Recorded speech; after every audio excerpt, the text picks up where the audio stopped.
di dalam sumber pendapatan PADC itu ada yang dikatakan penerima swadaya Dan gotong royong. dan gotong royong.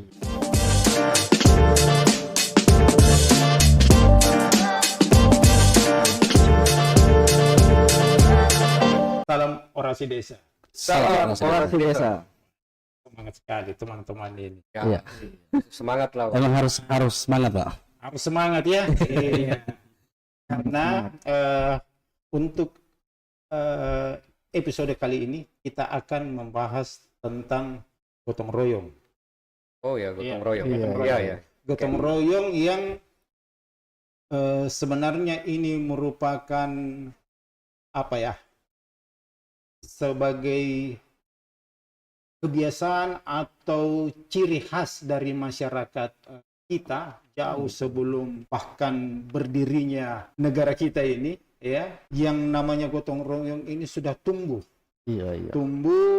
dan berkembang. Tetapi sayangnya seiring berjalannya waktu, yang namanya kegiatan Iya. Saya kira memang menarik ya dengan gotong royong ini. Kalau kita melihat jauh ke belakang sebelum adanya undang-undang desa tadi, kegiatan gotong royong ini sebenarnya kan sudah sering dilakukan oleh para leluhur kita barangkali. Sehingga sejak dulu tanpa mengandalkan anggaran dana desa misalnya yang ada seperti sekarang ini, tapi proses kegiatan pembangunan di desa itu sudah berjalan. Nah, hari ini dengan dukungan melalui undang-undang desa, ada dana desa yang digelontorkan oleh pemerintah pusat sampai ke desa. Namun ini perlu dikombinasikan dengan semangat gotong royong agar kemudian segala potensi yang ada itu bisa dimaksimalkan untuk mendukung jalannya pemerintahan maupun pembangunan desa. Sehingga penting saya kira agar semangat gotong royong ini terus digelorakan di tingkat desa. Iya, tapi kan persoalannya sekarang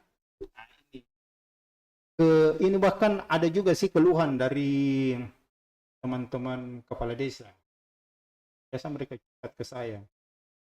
Jangan sampai curhat yang lain, Pak. Seputar gotong royong, dia bilang, baik. Sekarang susah sekali saya mau mengajak warga saya turut berpartisipasi di dalam kegiatan-kegiatan gotong royong. Selalu mereka katakan, kenapa lagi harus kita gotong royongkan? Inilah yang sehingga kemudian masyarakat itu sangat sulit untuk kita ajak berpartisipasi dalam kegiatan-kegiatan gotong royong. Iya, ini memang menjadi tantangan ya, saya kira, karena sebagian masyarakat selalu berasumsi demikian bahwa setiap kegiatan sosial kemasyarakatan atau pembangunan khususnya itu selalu ditopang dengan dana desa yang ada. Padahal mesti ini juga saya kira harus di backup dengan semangat gotong royong agar tidak semata-mata mengandalkan dari dana desa. Ada kegiatan-kegiatan yang mesti juga didukung dengan semangat gotong royong sehingga tanpa di backup oleh dana desa itu bisa terlaksana di desa. Misalnya tadi terkait bidang pertanian misalnya, ada keterbatasan anggaran ya, kemudian kalau semangat gotong royong itu dilakukan bisa membuka lahan pertanian, bahkan sampai pada hasil pertanian. Kalau kita melihat dulu itu sering dilakukan misalnya di persawahan, menanam itu sekaligus secara gotong royong, kemudian pada saat hasil panen juga panennya itu secara bersama-sama, karena dulu misalnya tidak didukung dengan fasilitas alat teknologi pertanian yang memadai seperti sekarang ini. Itu salah satu contoh bagaimana kemudian kalau kita kaitkan dengan bidang-bidang lain yang itu bisa mempercepat produksi misalnya atau meningkatkan nilai ekonomi terhadap kegiatan-kegiatan. Tapi begini mungkin Pak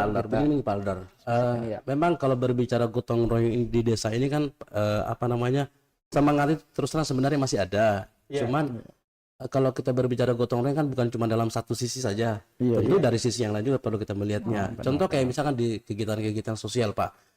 Nah, hari ini kan kalau kita melihat, coba kita bandingkan di kota, Pak. Ketika misalnya kita berharap dan misalkan ada situasi dalam kedukaan itu, biasanya atau acara perkawinan atau nikahan, nah biasa tanpa diundang itu kalau misalnya masyarakat itu mereka langsung datang saja begitu, main bantu-bantu. Kadang-kadang ada yang bawa dengan alatnya, mereka akan sudah tahu apa yang mau dikerjakan.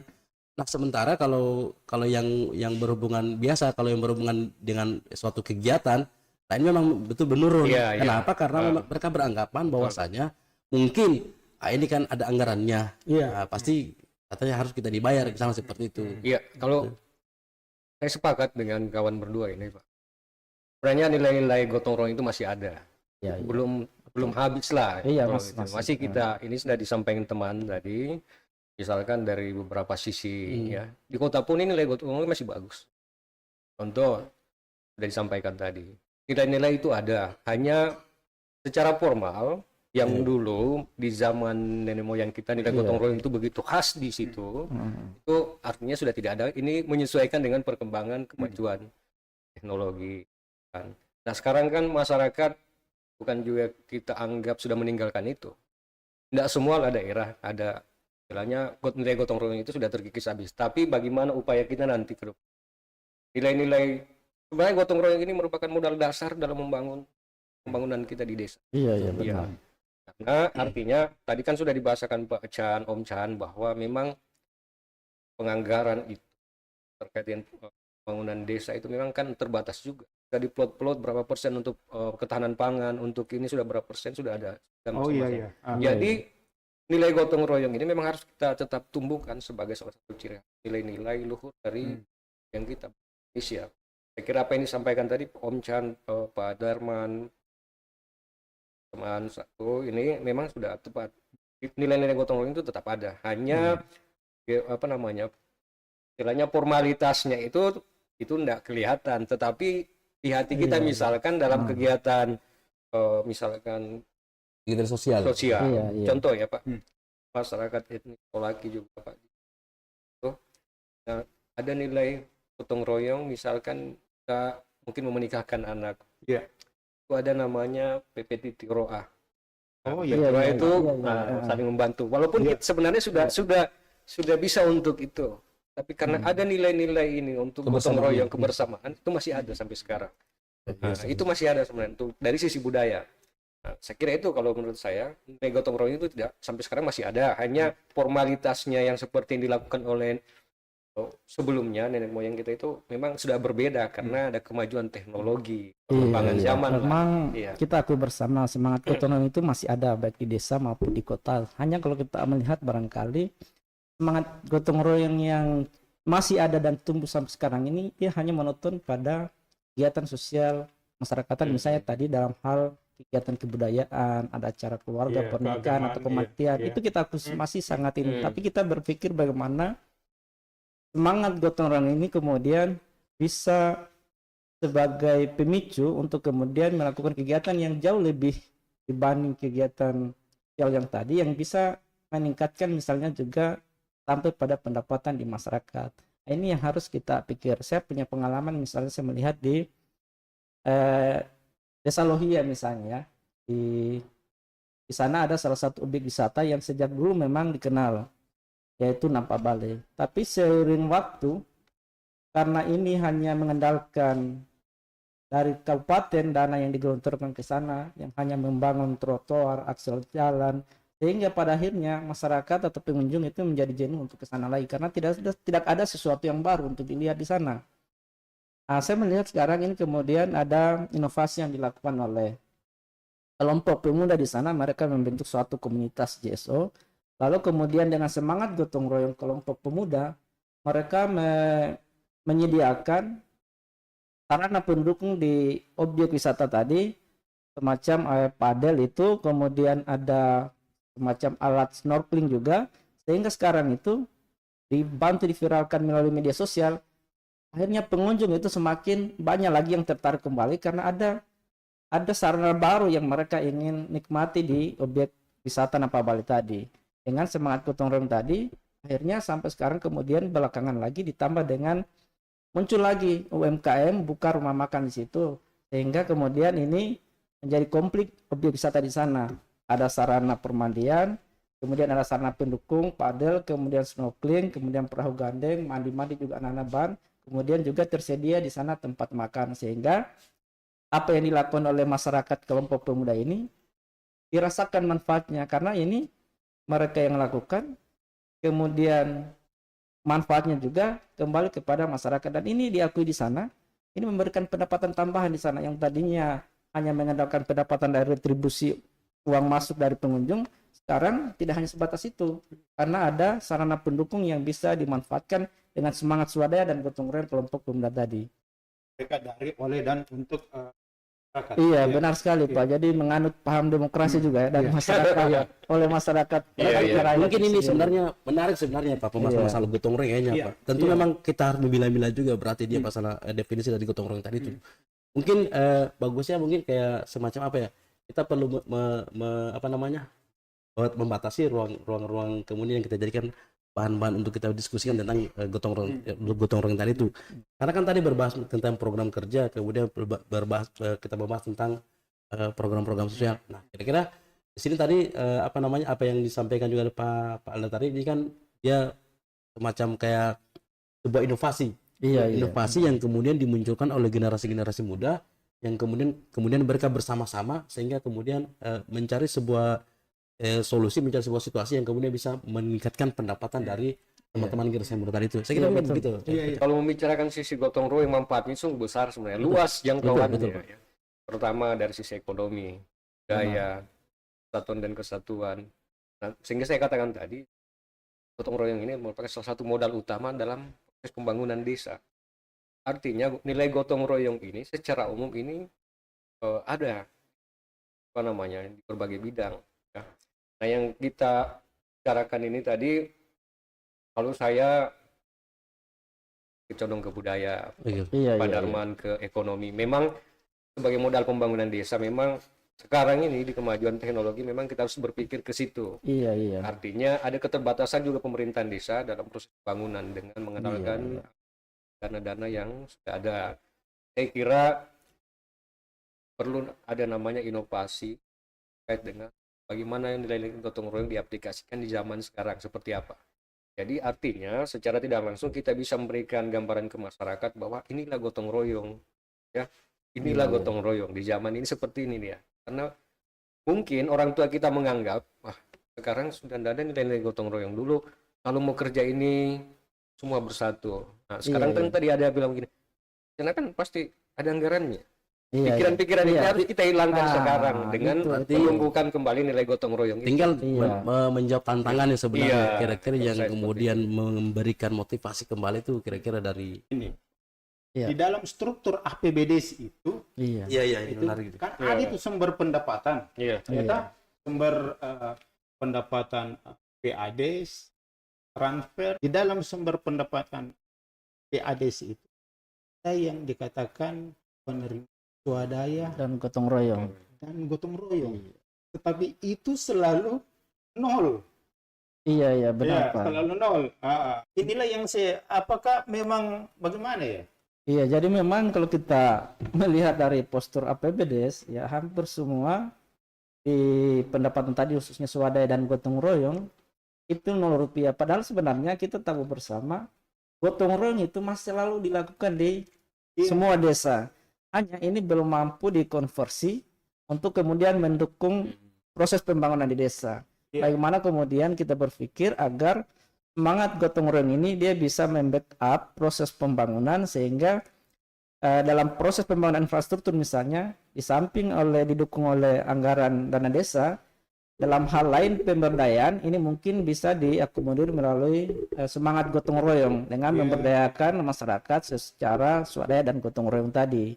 Misalnya berkaitan dengan HOK mungkin yang tadinya harus dibayar, tapi kalau kemudian semangat gotong royong ini saya kira masyarakat bisa secara sukarela swadaya bersedia untuk membantu dalam proses pembangunan infrastruktur di desa. Sekarang dengan dana desa yang begitu besar dari tahun ke tahun semakin meningkat, tapi saya teringat ini tidak berbanding lurus lah kata. Saya teringat pengalaman saya bahwa saya kan di samping sebelum di ASN saya juga dulu sebenarnya sebagai pengelola desa wisata juga Pak. Saya punya pengalaman kebetulan saya juga menjadi ketua Pokdaris waktu itu di Kota Bau-Bau di Desa Wisata Limawulyo. Alhamdulillah kemarin di tahun 2022 kemarin itu kita mendapatkan anugerah desa wisata itu di urutan nomor 2 kategori toilet umum dia.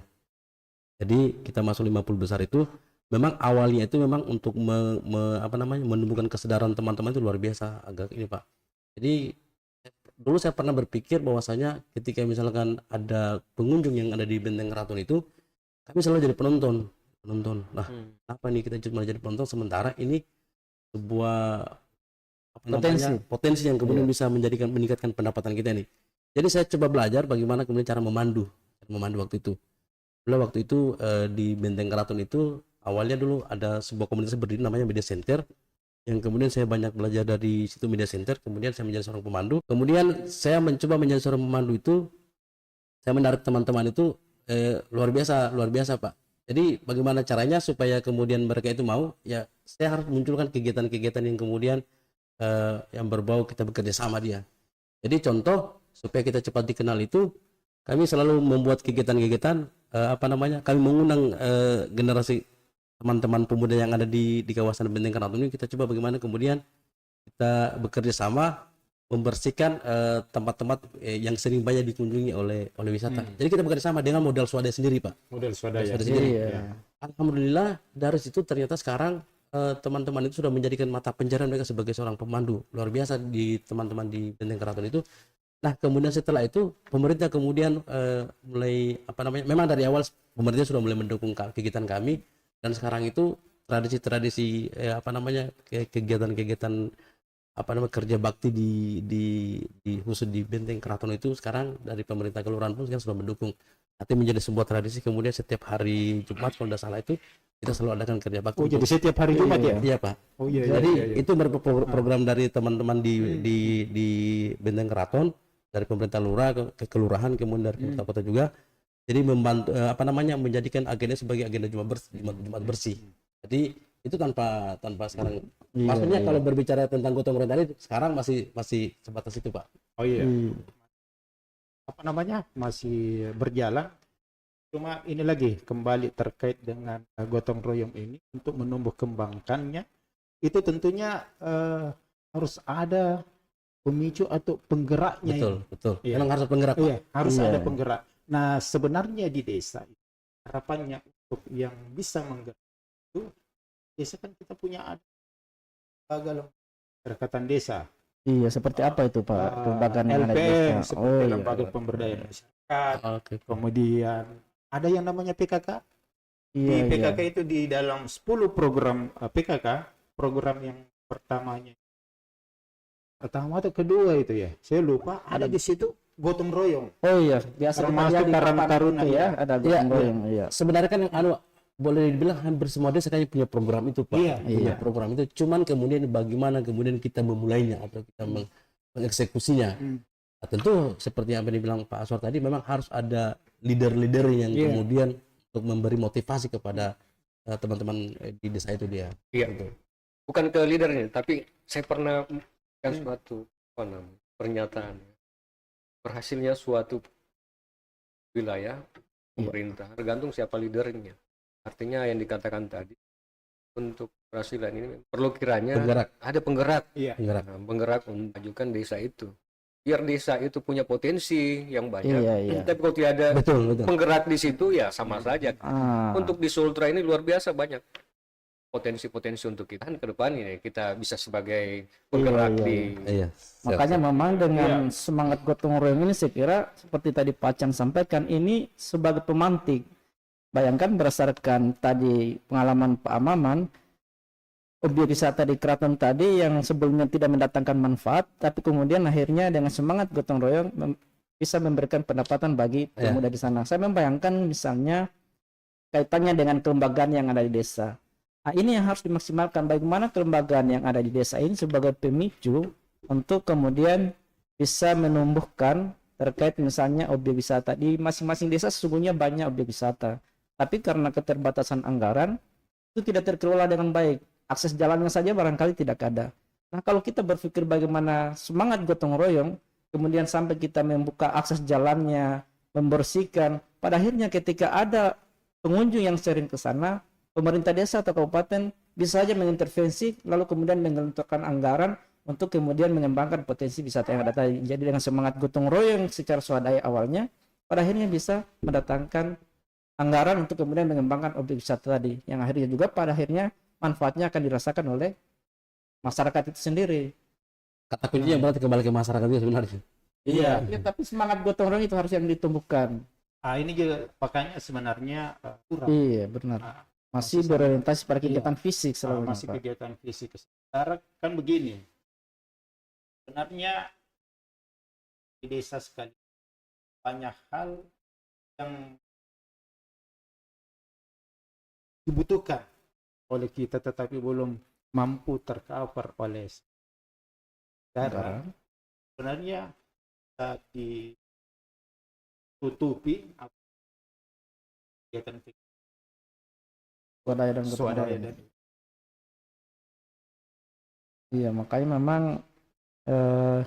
kelembagaan di desa ini perlu kita dorong bersama agar mereka punya inisiatif untuk melihat potensi yang ada di desa, yang kemudian itu diawali dengan swadaya gotong royong yang pada akhirnya bisa memancing stimulus agar bisa dianggarkan lebih jauh terkait apa yang bisa dimanfaatkan yang ada di desa itu dan sendiri. gotong royong ini kan ini sekali lagi tidak melulu seperti kerja bakti, tidak Iya. melulu Ya, betul. semacam pariwisata. Di Betul, bidang pendidikan juga bisa.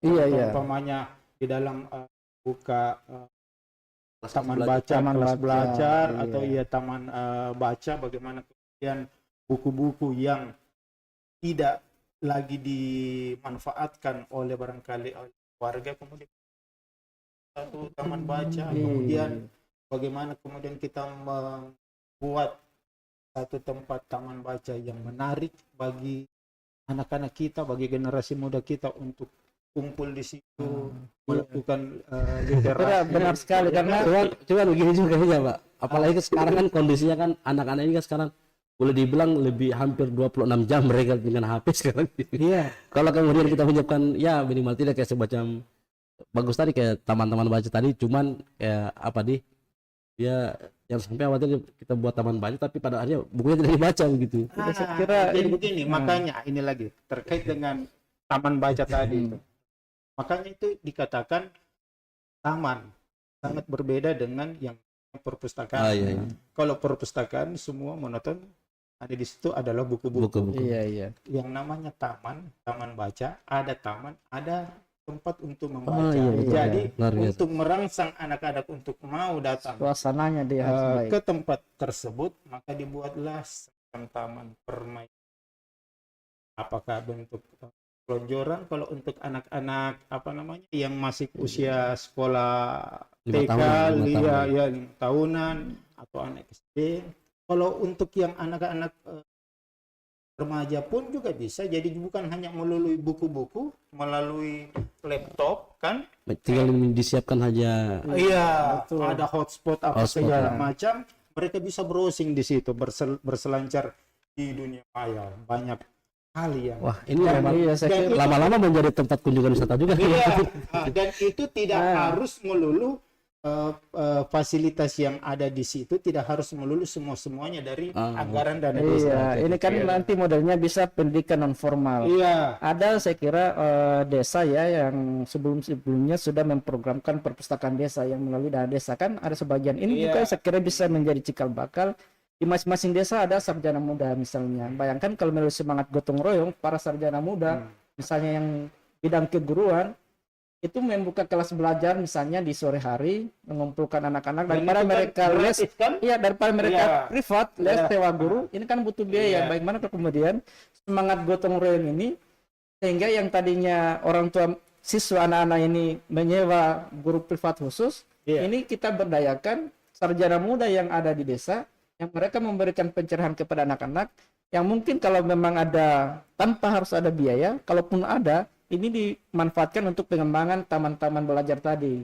Iya. Sehingga ini Iya. makin lama, ini makin baik dan makin memicu semangat anak-anak untuk belajar. Bahkan dari tetangga desa sebelah bisa saja datang nanti kalau merasa, oh di sana ternyata baik. Kalau kita bawa anak-anak kita belajar di taman sana karena ada sarjana muda misalnya di bidang agama atau olahraga. Semua bidang ada di sana terkumpul. Dan itu semangat gotong royong yang bisa diakomodir melalui kelembagaan desa. Kali dari untuk pengembangan seni budaya, pelestarian adat budaya kita kan itu bisa di gotong royongkan umpamanya. Adakah di situ generasi-generasi kita yang umpamanya apa ya pintar Iya, menari, kan? apa segala Pentas macam. seni, iya. Sanggar-sanggar seni. Sanggar seni, Iya. iya. Ini lagi terkait dengan betul. pariwisata. Iya. Saya kira itu sekarang masih berkembang ya sekarang. Iya. Sanggar-sanggar sudah kalau sisi budaya nih. Hmm. Sanggar seni budaya itu sudah hampir tiap daerah ada. Iya. Saya bilang, kata kuncinya seperti ini. Bahwa gotong royong itu jangan kita spesifikkan hanya bekerja sama Betul, fisik. betul. Iya. Ini kita ini kita rubah mindset mengumpulkan masyarakat. ide dan gagasan ini kita berempat Iya. ini gotong royong berpikir kita ini. Ah. Jadi Iya, betul, betul, Pak. gotong royong sekarang perlu namanya inovatif, kreatif, ya. Jangan semata-mata nilai gotong kulturalnya itu Iya. namanya terlalu spesifik dia. Yang gotong royong hanya Iya. mendekatkan fisik untuk Gitu bantu ya. membantu itu kan. Sehingga monoton proses pembangunan itu. Iya, iya. Begini contohnya. Tiap hari Jumat kita gotong royong kerja bakti. Iya. Nah, datang. Ini di kampung semua ada, tiap hari Iya, Jumat. iya, betul, betul. Sampai gitu aja. Tidak ada ide apa nanti akan kita gotong royongkan ini. Kalau hanya monoton membersihkan itu hari-hari juga bisa. Iya. Itu monoton yang dilakukan gotong royong sekarang. Artinya gotong royong sekarang artinya bisa lebih inovatif, bisa lebih kreatif yang nantinya Iya. kita menghasilkan untuk membantu perkembangan pembangunan desa. Iya. Jadi artinya kalau saya Iya, iya. jangan kita gotong royong itu ditafsirkan bahwa itu hanya kerjasama Kerja bakti. fisik, kerja Kerja bakti. bakti, ya. Tapi ide dan gagasan itu bersama dalam misalkan untuk musyawarah pemufakatan dalam hal apa itu menurut saya itu termasuk gotong royong karena Iya, membantu iya. berpikir ide-ide ini ya gini. Iya. Artinya kalau saya gotong royong itu akan tetap berjalan, tapi alangkah baiknya inovasi, kreativitas ya. Jangan hanya semata-mata setiap hari ini kita gotong royong. Di sana tempat wisata kita bersihkan. Iya. Itu ya oke untuk pariwisata bersih. Setelahnya lagi tidak ada nilai-nilai di situ Iya, ya. Maksudnya gotong royong ini bisa tinggal di hati generasi muda dan Iya. pelanjut kita. Kenapa bisa terkikis sekarang? Karena ini kan kita tidak stagnan di dalam satu zaman saja. Iya, iya. Kita berkembang ini. Sekarang tadi disampaikan tentang taman baca misalkan. Dulu taman baca di zaman kita, ya buku, kursi, meja, duduk baca, bosan. Iya, Pasti iya. kita bosan. Karena tidak ada inovasi di Nah, dalamnya. sekarang kan perkembangan zaman dengan perangkat-perangkat elektronik yang semakin modern. Kita saja hari ini bisa membaca. Apa itu gotong royong? Browsing. Ngapain baca buku? Sudah ada di sini. Iya, iya. Nah, tapi Dan bagaimana kita bisa inovatif lah, mengkolaborasi antara buku dan media elektronik Iya. itu. jadi memang Iya. ya, salah satu dampak juga dari kemajuan teknologi ini akhirnya muncul semangat individualisme. Ini juga salah satu faktor sehingga kemudian nilai-nilai gotong royong itu mulai memudar. Ya, saya Sehingga ini saya, perlu saya kembali teringat tuh, Pak. Itu juga, Pak. Jadi dulu di kemarin-kemarin itu waktu saya kembali cerita di daerah saya, Pak. Jadi kan kemarin itu kan semenjak adanya gadget itu adik-adik sekarang kembali ke masalah individual nih. Jadi saya teringat saya komunikasi sama teman-teman senior di sana bahwasanya saya mau mengangkat kembali permainan tradisional yang pernah ada dulu. Yang butuh kerja sama tim. Maka waktu itu saya teringat dengan sebuah permainan lojo pada saat itu. Jadi permainan lojo itu dimainkan oleh dua tim, masing-masing tim itu terbagi antara 5 sampai 10 orang. Jadi mereka akan saling bertarung. Nah, di situ dibutuhkan sebuah strategi, sebuah kerjasama tim yang kemudian supaya kita bisa memenangkan sebuah pertandingan. Jadi saya teringat kembali dengan masalah tentang definisi gotong royong tadi sebenarnya. Jadi pada hari kemudian dari ide itu bisa menjadi sebuah definisi dari gotong royong tadi itu. Menarik Pak, menarik. Sebenarnya kalau kita bicara gotong royong ini bisa sampai berjam-jam, Pak. Iya, iya. Tapi pada intinya bahwa memang nilai gotong royong, kalau saya, karena ini dalam konteks pembangunan desa, itu modal. Oke. Ya. Iya, iya. Modal dasar. Modal dasar kita dalam membangun desa. Kalau kita hanya monoton mengandalkan anggaran yang sudah ada, misalkan, itu desa kita akan stagnan di posisi pembangunan itu terus. Setiap tahun itu saja yang dibangun. Diperbaiki, tidak ada inovasi yang lain yang bisa menunjang atau membantu anggaran yang dari pemerintah itu. Iya, Kita harus banyak belajar di teman-teman yang sudah punya desa maju, ya, mandiri, berkembang. ya, perlu kiranya kita.